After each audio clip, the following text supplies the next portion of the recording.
Welcome along to show number 12, the final show in this season of the Lockdown Show. Thank you to everybody who's joined us throughout the season, but it's going to make it a corker of a show for the last one, and there are strong rumours that we'll be back in the autumn. But for now, as always, the show is brought to you by the Exeter Chamber of Commerce, myself, Mr. Matt Young, and Alex and Angie Wren at BitPod as well. Kicking us off today and setting the scene for our final show in this season is Matt Roach, the chair of the Exeter Chamber of Commerce. Hello everyone and welcome to the Lockdown Show. Today's show is our last, so this is a great opportunity to show appreciation for those that have been instrumental in its production.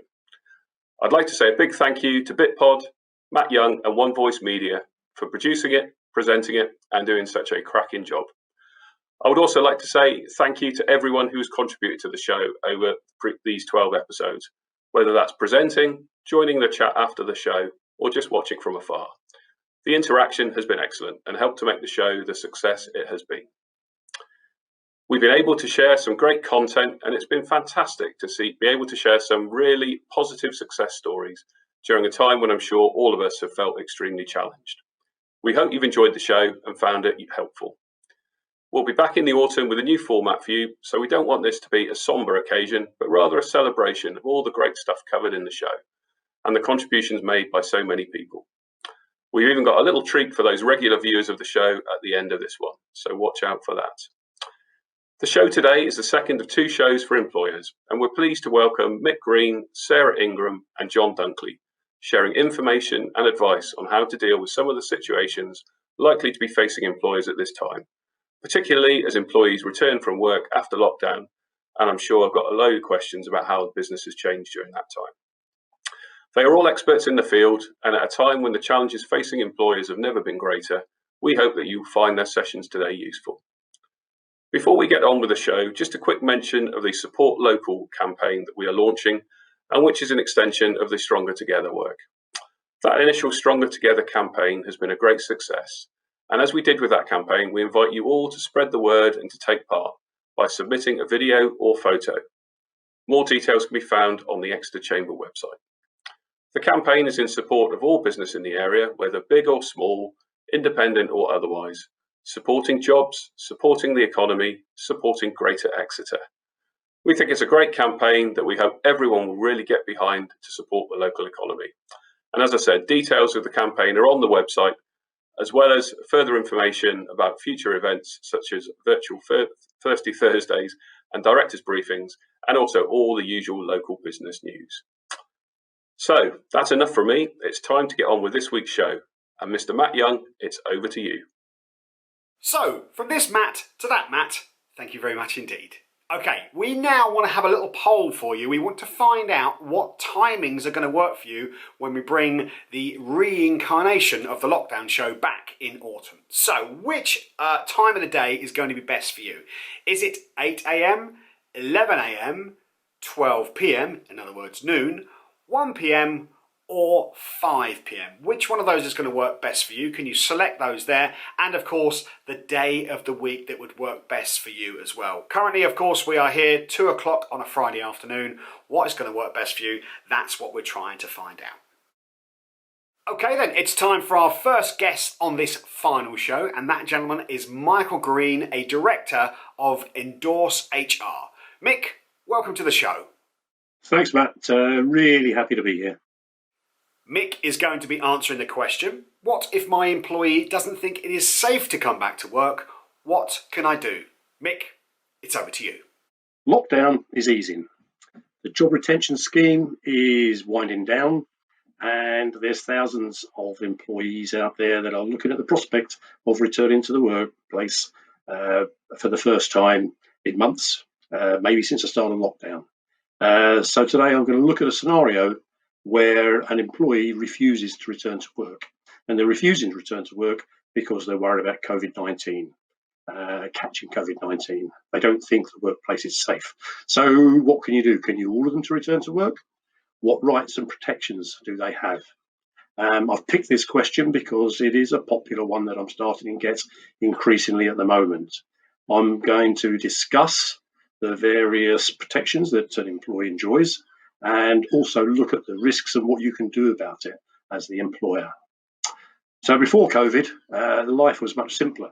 And if an employee said, I'm not coming to work, you could very quickly move to a position where you could consider disciplinary action or stopping somebody's pay.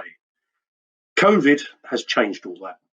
And if home working isn't an option, you haven't provided a safe workplace, the time will come where it will not be a reasonable instruction for an employer to require an employee to attend what may be an unsafe workplace. So you need to be aware of the protections that are enjoyed by somebody who refuses.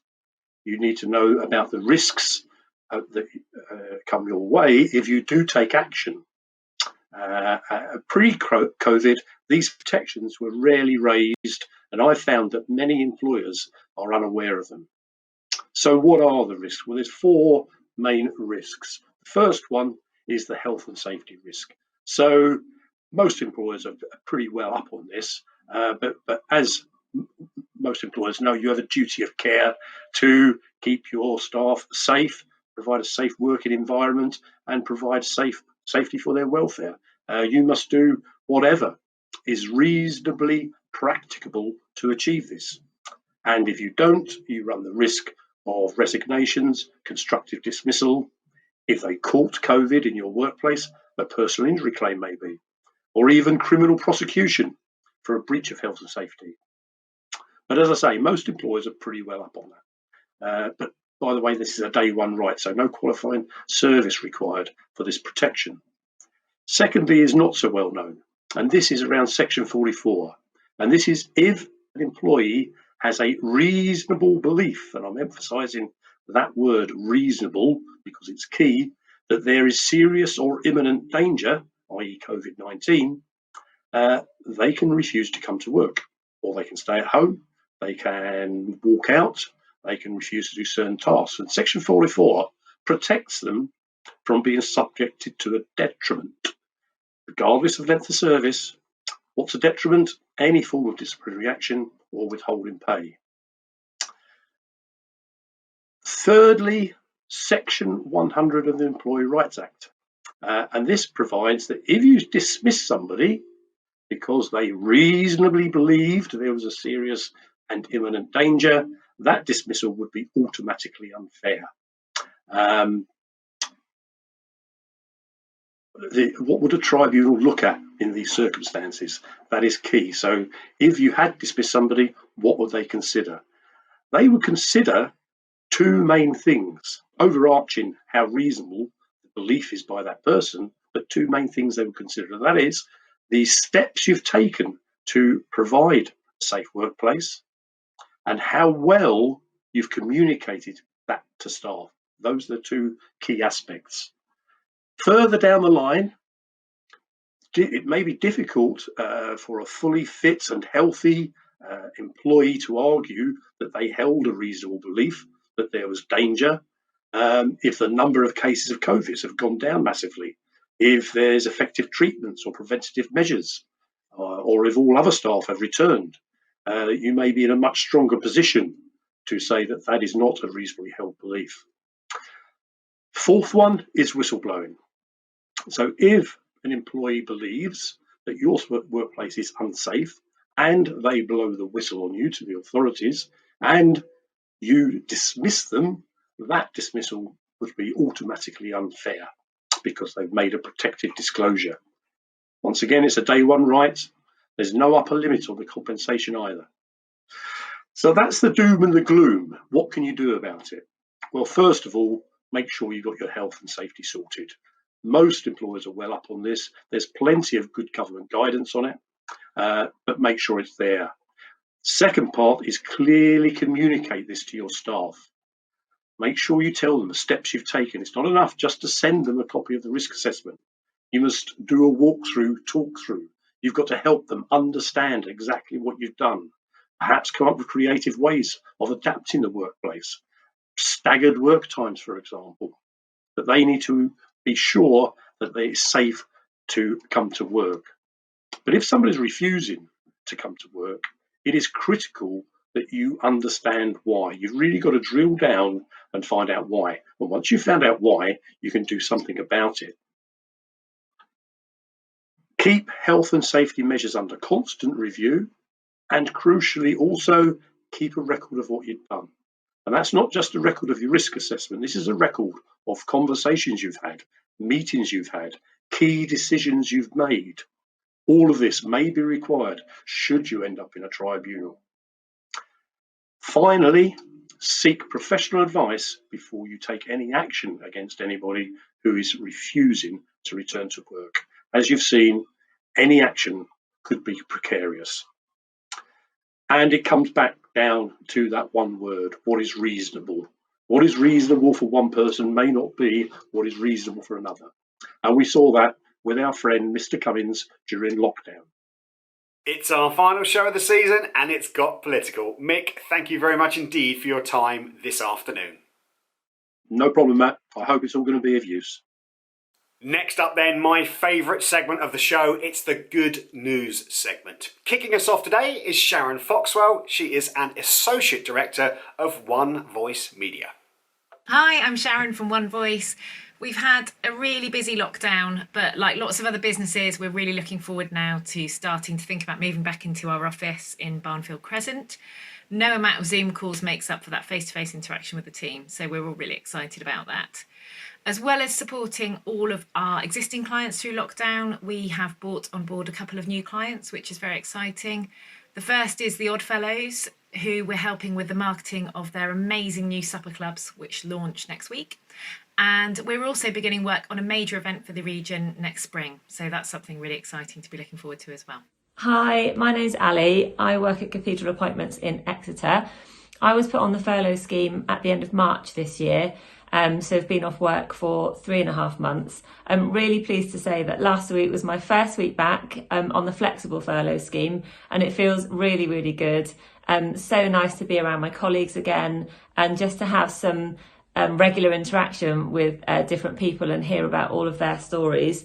Have been speaking to a lot of candidates actually, some of which have sadly lost their job due to the pandemic. But I have to say the majority of them are so positive and so humble, which is really, really great to hear. I think we're seeing more opportunities being registered week on week, and it really does feel like the job market's beginning to turn. So we're all really positive here that we'll be able to help as many people as possible find new opportunities in the future. Good afternoon, my name's Matthew and I'm the Commercial Director at Apex Scaffolding here in Exeter. And we've been quite lucky during the lockdown in that a lot of our work has been for local authority, NHS and government funded projects. So they have been continuing, which meant that the majority of our staff were kept on. Those who were furloughed have all been brought back, and as of this Monday we're back up to full strength, which is great. And not only that, but we've been busy behind the scenes and we've managed to secure the scaffolding contract for probably 3 of the biggest construction sites in the city at the moment. We've already started on Sidwell Point and Sandy Park Hotel, and we'll soon be started on the John Lewis building, which I'm sure you'll see a lot of coming up in the future. So not only that, we've actively started recruiting, and we've got a guy who's come back to us who left because he thought the grass was greener. And we've started another couple of young lads on their 3-year apprenticeships. So that's good for us, for them, and for the future of construction in the South West. Yet again, it is great to hear some fantastic news from local companies who appear to be growing. Now, I appreciate it's not like that for everybody, but I truly feel there is a rise in anticipation of what is to come in the future. And I'm thinking very positively for everybody out there. Okay, time for the next guest on today's show, and that is Jon Dunkley, who is a partner at Wollens Solicitors. Jon, welcome to the show this afternoon. No, thank you very much. It's great to be here. Thank you. Jon is here to talk us through the practical and the legal issues about bringing employees back into the workplace. Jon, take it away. Hello. Well, I've spent the entire last 3 months advising people on furlough and redundancies and sad things like that, restructuring of people's businesses. It's a very difficult time for businesses, and the important thing is to plan and keep focus and rely on government support and grants. If we just talk a little bit about government support, the first point I want to make is in relation to furlough. Government has now introduced part-time furlough. No longer do you have to furlough people in blocks of 3 weeks. You can furlough people for a day or a few days and then bring them back to work. And that's brilliant because that gives you great flexibility. All right. There was some suggestion, I think it was a rather alarmist article in the Daily Telegraph, that said that employers may be forced to return cash from the furlough scheme. Now, that was mainly because employers were using the furlough scheme to try and pay for notice periods for employees. And the wording of the latest Treasury direction, one reading of it would indicate that you can't do that. Hence the article from Daily Telegraph. I think that's highly unlikely. It would be a huge U-turn for the government, and it would be very difficult and embarrassing for them to deal with. And it's not the way that the whole thing was set up. So, as much as I can say, I do not think that will have to happen. If you need to make redundancies during the furlough period, you will need to make redundancies during the furlough period, and you can do that and claim back the notice pay, or at least 80% of it, from the government scheme. So don't be concerned about the hype, the article. Just stick to the plan, and it should all work as it should do. All right. There are some additions. There are other government grants and proposals. So the most recent one of note is the Coronavirus Job Retention Scheme bonus. Now, the whole idea behind this is that if you've had furloughed staff and you keep them on until the end of January 2021, the government will give you £1,000. Now, that sounds great, but normally that will not be incentive enough for a lot of businesses to keep staff on for that period. You must pay them £520 per month or £100 per week throughout November, December and January. Now that will be very difficult for some businesses, particularly in the tourism sector, which might be very quiet at that time. So whilst take full advantage of it, it might not be very helpful to you. Equally, there are many businesses which were going to keep those people on anyway, and that will just be a windfall for them. So it's not the best focused bonus, but do take full advantage of if you need to. Now, very sadly, nearly every business that I've spoken to recently is having to make at least one redundancy. If you have to make more than 20 redundancies in any 90-day period, at any one establishment, then you have to go through a minimum 30-day consultation period. That is a long time, and it might be longer depending upon the circumstances. So you cannot wait until the last minute to start considering these issues. You need to consider them now if redundancies are likely. Most businesses that I advise are not going to have to do that. They're making smaller numbers. If you need to make less than 20 redundant in any 90-day period at any one establishment, then you can go through the process very quickly.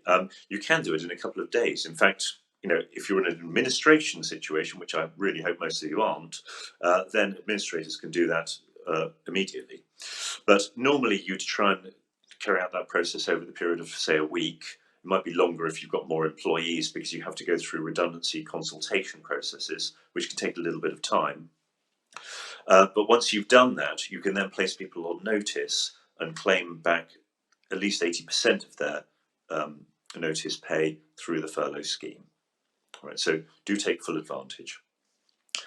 There are alternatives to redundancy, and hopefully many of you will avail yourselves of these. One is to reduce pay and hours of staff.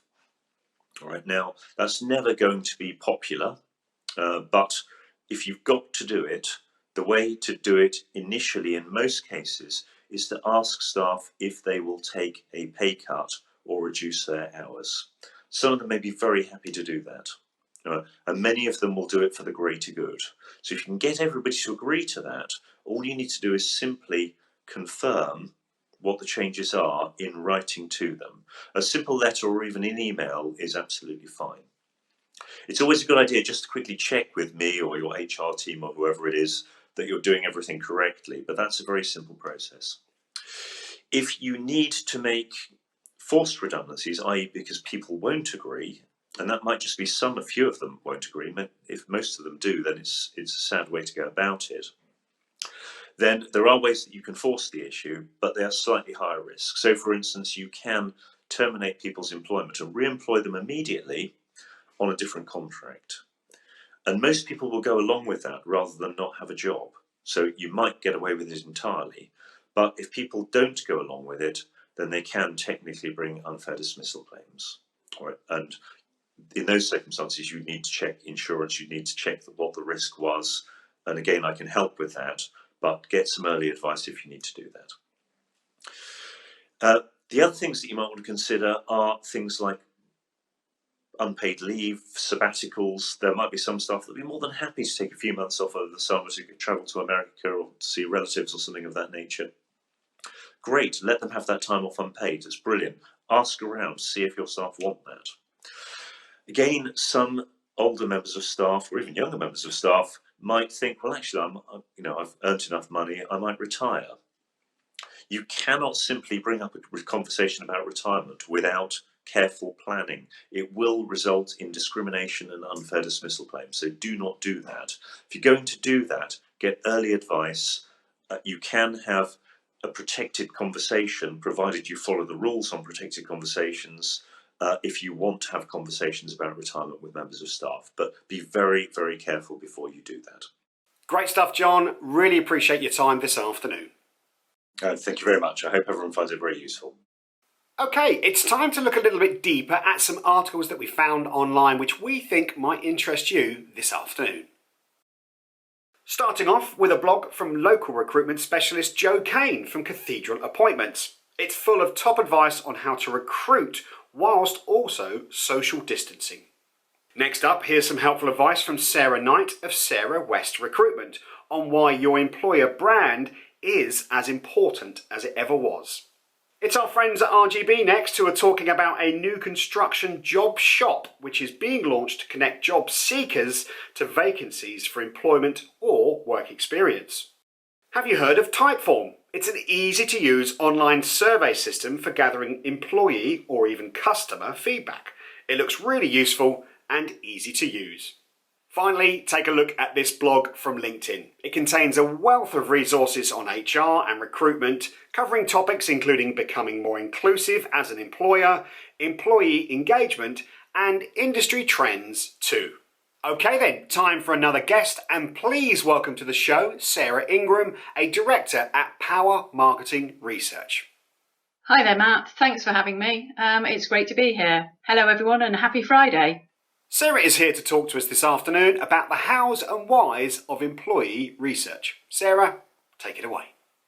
Okay, so I'm here today to talk about employee research, which can be a really useful communication tool within an organisation for ensuring you get some feedback and insights from your employees. It can give you insights into how they're feeling about the organisation and the work that they're doing. Additionally, it's a really good way to make your employees feel engaged. And that's particularly important at the moment when people are really worried about their work and their health. So it makes them feel engaged. It's particularly important because your engaged employees are those who are really motivated. They're really your brand ambassadors, your customer satisfaction gurus, and they even take less days off sick. So having engaged employees is a really good achievement for an organisation. So how do you go about conducting research with people? Well, really, I'm going to give you, in good old lockdown style, 3 key tips for making it a success. The first is be clear about the purpose of your research. There are lots of different employee surveys you can do. There's employee satisfaction, employee engagement, and really at the moment, employee wellbeing surveys are very hot topics. So it's important that you start off being clear about what the purpose of your survey is. Employee satisfaction surveys tend to look at hygiene factors. So that's things like benefits, working conditions, that sort of thing. And having satisfied employees is good because it means low retention rates. But as I say, people increasingly are looking at employee engagement. Now, employee engagement surveys tend to look at the motivating factors, things such as meaning, autonomy, growth, impact, and connection. So questions in employee engagement surveys tend to be much more around those sorts of things. Is there a vision? Do I understand it? Do I understand how my role fits into it? Do I feel proud to work for this organisation, and would I recommend it? So engagement surveys tend to look at those sorts of things.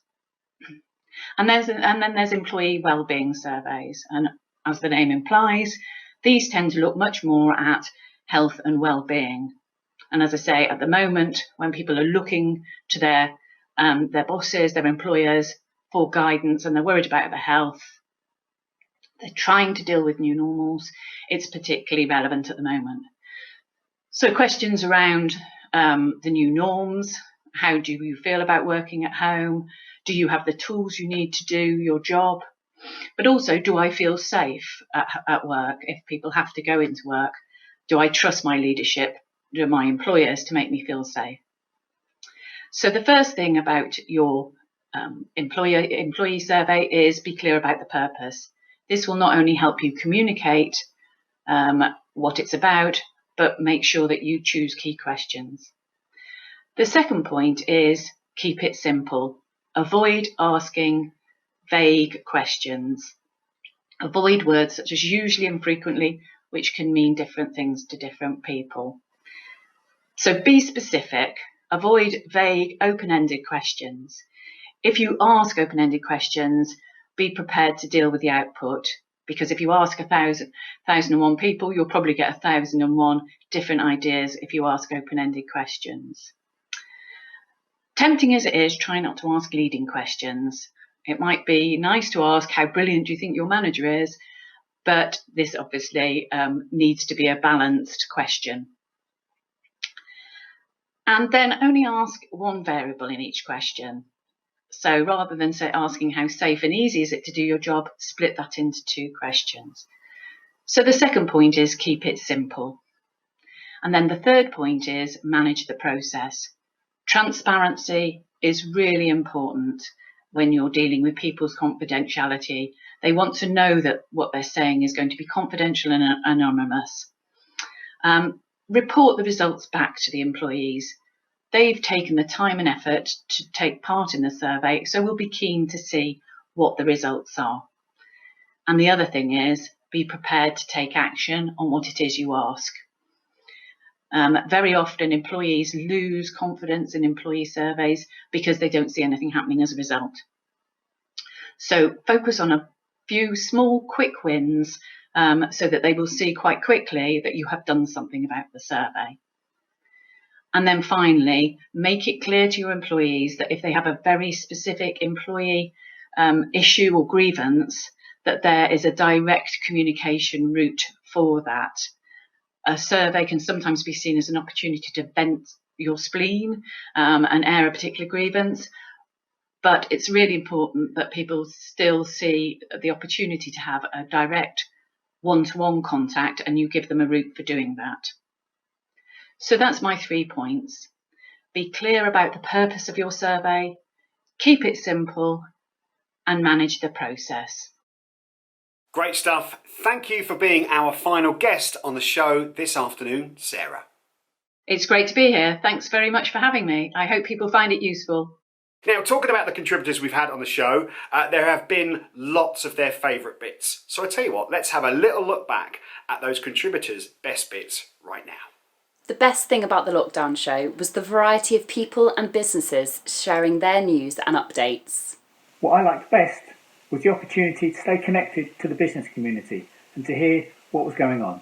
It was great for me to still feel connected and part of something when the pandemic started. The thing I liked best about the lockdown show was how the business community came together so quickly to support each other and used Friday afternoon as an opportunity to just engage in a more social way, even if it was in a virtual platform. The best thing about the lockdown show has been hearing all the success stories from local businesses at a time when things have been challenging for everyone.